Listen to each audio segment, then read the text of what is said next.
a headline that everyone's reading now is simply, "Who should represent Michigan?"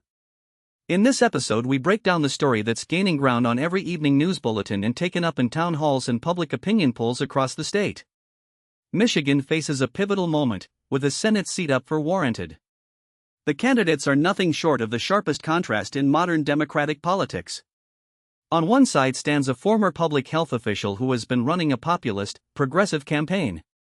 He touts policies aimed at addressing inequality, climate change, and a health system that's felt the strain of recent crises, suggesting a hard-edge push for change.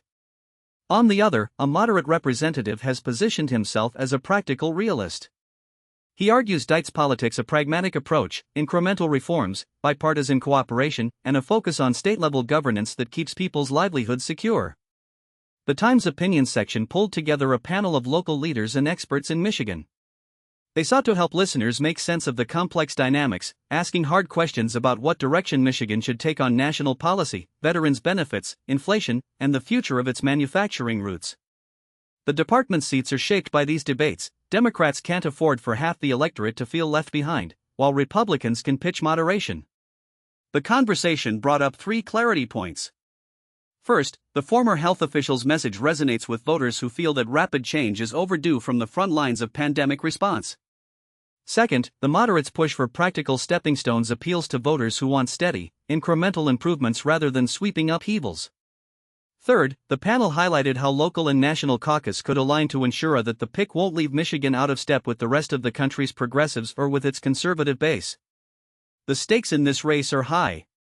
If the populist progressive candidate wins, Michigan could signal a larger shift toward a more transformative Democratic agenda. If the pragmatic moderate wins, it could cement a message that change can be strategic, not radical. This race, and the opinions shared in our conversation, give listeners a window into the bigger picture of American politics in 2024. What will Michigan choose? In any event, the outcome will echo beyond its borders and will influence how future leaders shape the conversation, whether for healthcare, climate, or economic policy. Thank you for joining us as we examine this crucial question. Until next time, keep listening NHB, and stay engaged with the choices shaping your world.